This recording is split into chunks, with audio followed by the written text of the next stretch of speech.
Et là aujourd'hui on est à Dubailand, c'est un quartier qui se développe pas mal en ce moment et il y a énormément de nouveaux projets qui se trouvent dans cette zone. Donc du coup on est venu se balader un petit peu, regarder vraiment dans le détail ce qui existe, ce qui n'existe pas, les prix des loyers, les prix à l'achat, pour comprendre si vraiment il y a une opportunité sur ce quartier-là. Et on va bien creuser et remettre en question aussi pas mal d'idées reçues sur ce quartier.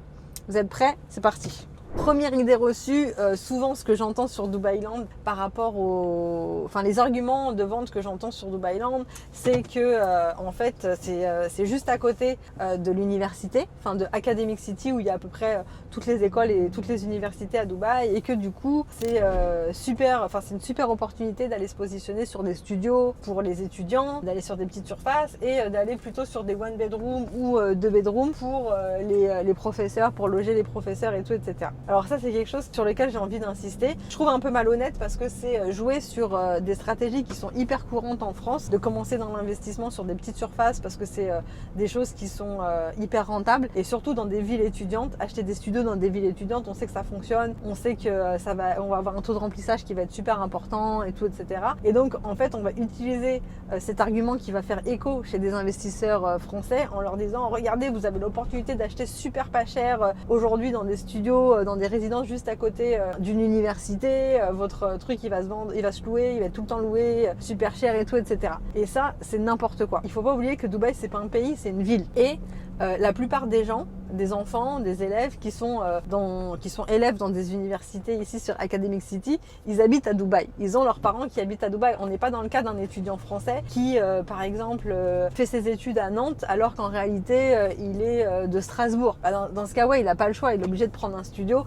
Et des étudiants, il y en a énormément qui sont dans ce cas-là en France. Et à Dubaï, c'est un mécanisme en fait qui n'existe pas parce que on habite tous ici à Dubaï, et même d'un point de vue culturel, un élève culturellement ici ne va pas prendre un appart à 30 minutes ou 40 minutes de chez lui alors qu'il a ses parents et sa famille qui habitent dans le coin. Donc ça, c'est quelque chose qui fonctionne pas. Pour les professeurs, pareil, on est sur des gens qui gagnent à peu près 8000 dirhams par mois, ça fait à peu près 2000 €, et donc du coup, même si cette personne alloue la moitié de son salaire dans son loyer, on va être sur 48 000 dirhams pour un one bed par exemple, et du coup c'est pas du tout les loyers qui sont promis en fait par les agents qui vendent du Dubailand. Très récemment, j'ai un client avec qui je discutais qui m'a dit qu'il était en contact avec un agent qui lui avait dit que sur Dubailand, dans du Imtiaz, comme c'est de la super bonne qualité, du coup il pourrait louer son appart 120 000 dirhams l'année. C'est du n'importe quoi. Le loyer moyen aujourd'hui sur Dubailand pour un one bed, c'est 50 000 dirhams à peu près. Et c'est à peu près cohérent avec les chiffres que je vous ai donnés au niveau des salaires, etc. Donc présenter ce genre de rentabilité, c'est complètement illusoire et c'est même un mensonge. Ensuite, ce qu'il faut comprendre, c'est qu'aujourd'hui, les Academic City et les universités, elles existent déjà. Et aujourd'hui, il y a déjà des quartiers qui sont autour et qui logent justement toute cette population de professeurs. Et ce quartier-là, ça s'appelle Silicon Oasis. C'est un quartier qui est là depuis des années, qui est hyper peuplé, qui fonctionne bien, mais qui est un quartier populaire. C'est-à-dire que les one bed, on va être aux alentours de 55 000 dirhams et les studios, on va être aux alentours de 35-40. Donc, on le voit bien, malgré la localisation de ce quartier et la proximité avec Academic City, c'est pas du tout un endroit où les prix flambent et où tout le monde s'énerve dessus en fait. Donc il faut être conscient de ça. Là, du coup, pour vraiment que vous ayez une vision de ce qui existe et à quoi ça ressemble Dubailand, là on est en train de se balader un petit peu pour vous donner une vue d'ensemble. Donc il y a plutôt des buildings, il y a tout type de buildings, ils sont pas, on voit bien que c'est pas du haut de gamme, mais il y a un peu de tout en termes de taille. Par contre, il y en a qui sont comme ça bas, où il y a peut-être une soixantaine de logements, et puis on a au contraire ceux-là qui sont deux grosses barres d'immeubles qui se regardent énormes, qui sont pas hyper sexy, et on voit qu'il y a quand même des gens qui habitent dedans parce que sur les balcons on voit du linge qui sèche, etc. Voilà.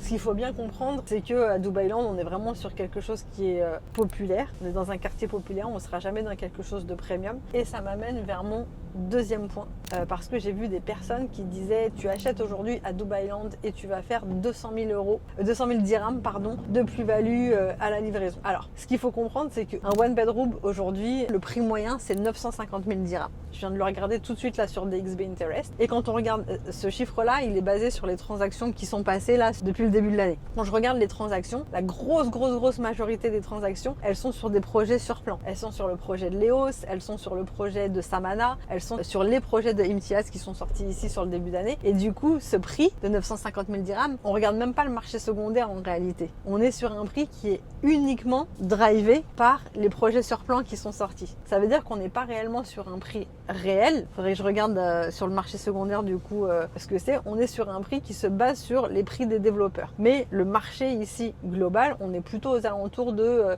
800 000 dirhams par exemple pour un one bed. Donc tout ça c'est une moyenne. Et quand vous aujourd'hui vous achetez votre one bedroom justement dans du Imtiaz aux alentours de 1 million plus, la moyenne des studios c'est 649. Donc quand vous achetez votre studio à 700 000 ici, ben vous êtes déjà dans la fourchette haute, qui est normale parce que du coup vous êtes dans quelque chose qui est quand même plus qualitatif que ce qui existe aujourd'hui.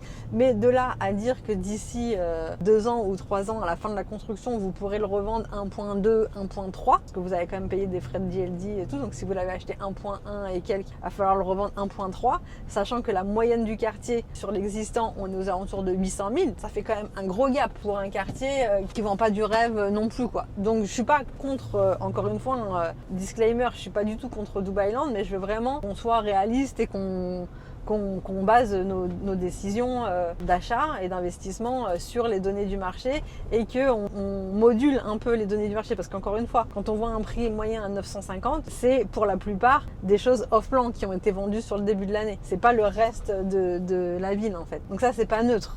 Là, sur la gauche, vous voyez qu'il y a une mosquée. Donc, ça va être vraiment un petit quartier où tout va être regroupé au milieu. Donc, au milieu, il y a la mosquée. Il y a aussi des petits restos type KFC, Pizza Hut, etc. On voit que les petits commerces de proximité, pour l'instant, c'est que des restaurants. Ils sont au milieu. Et après, dans les rez-de-chaussée des buildings, comme d'hab, on va toujours trouver, voilà, là, il y a une pharmacie, là, il y a un petit supermarché.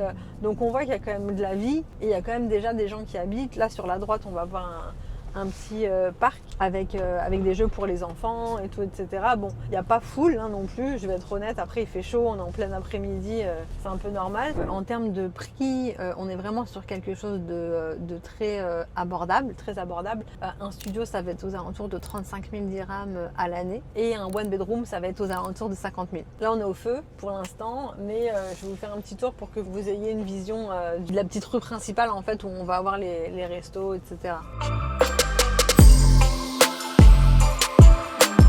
Là, on s'est arrêté 2 secondes parce que tout à l'heure, je parlais du prix d'un one bed, de l'évolution des prix du marché, du fait que ce soit beaucoup des transactions off-plan, etc. Donc, je pense que c'est mieux que je vous montre. Comme ça, vous pouvez regarder vous aussi comment vous pouvez vérifier tout ce que je dis.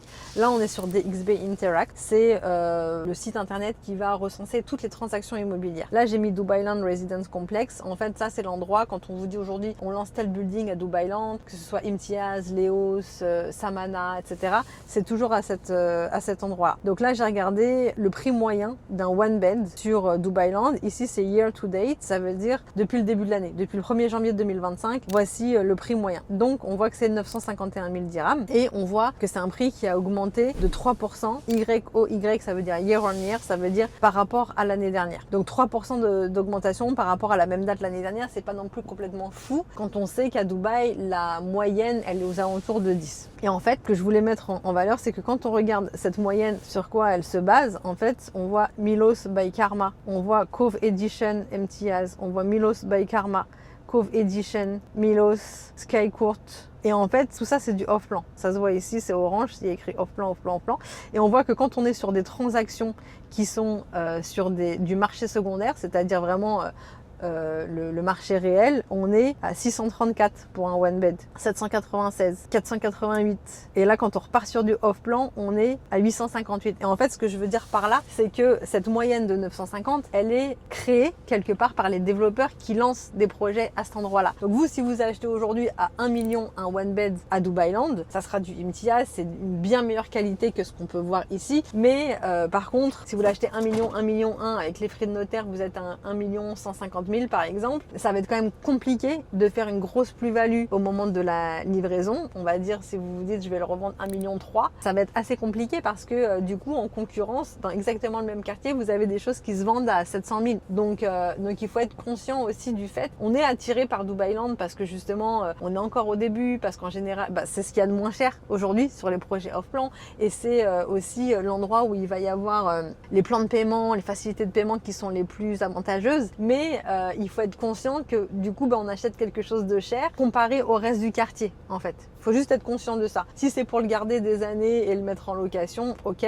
tout en gardant en tête que la moyenne des one bed dans le quartier c'est 50 000. Donc même si vous êtes dans du Imtiaz, vous allez peut-être taper 60, 65. En enlevant les services charges, vous allez peut-être tomber à 55. Donc on n'est pas sur une rentabilité de fou et on est sur une plus-value qui à mon avis va être compliquée à réaliser. Il faut comprendre aussi qu'aujourd'hui il y a énormément de programmes qui se lancent ici. Donc forcément vous êtes un agent, vous avez en tout je sais pas 30 projets à vendre, et sur ces 30 projets il y en a 25 à Dubailand. Donc du coup vous allez forcément promouvoir ce quartier en disant c'est the place to be, c'est là que ça se développe grave. Moi j'ai même entendu dire c'est le nouveau JVC etc. Et peut-être franchement je suis pas en train de dénigrer Dubailand ou de dire que c'est faux, mais toujours est-il que personne ne le sait. Aujourd'hui on peut se baser que sur des chiffres actuels, on se base aussi sur un existant, voilà, on voit bien que c'est pas non plus des trucs haut de gamme, et aller dire vous allez faire 20% de plus-value, vous allez louer votre appart 120 000 à l'année, ça par contre c'est du pur mensonge. Comme la plupart des agences francophones, elles sont focus sur le marché français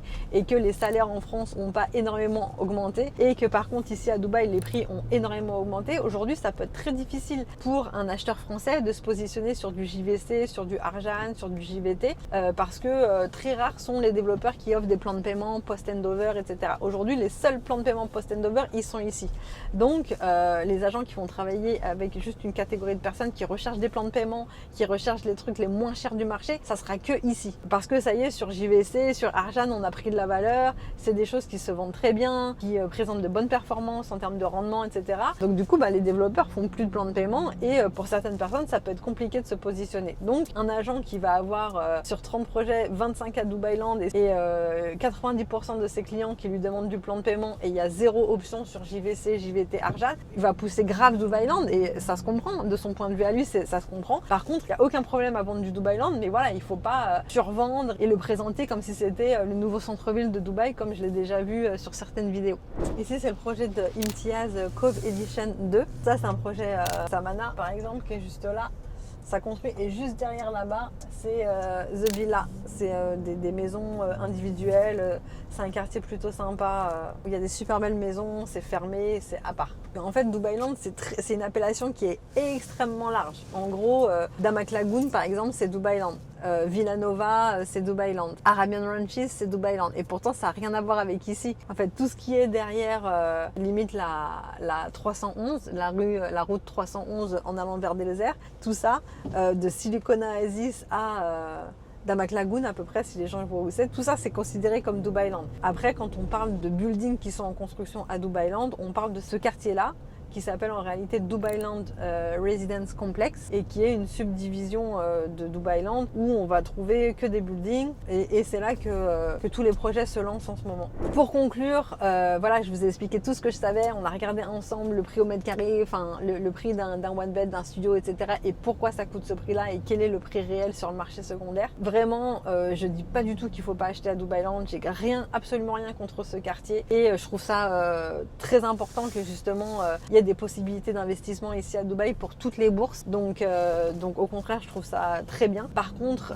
si vous avez des moyens qui sont pas très importants et que vous devez investir les économies de toute une vie dans un quartier comme celui-ci où aujourd'hui, en tout cas à l'heure actuelle, les plus-values sont pas très importantes, les rendements sont pas hyper bons, réfléchissez bien. Si on vous promet des plus-values records et des loyers records, toujours challenger ce qu'on vous dit, aller regarder les vraies données du marché, etc.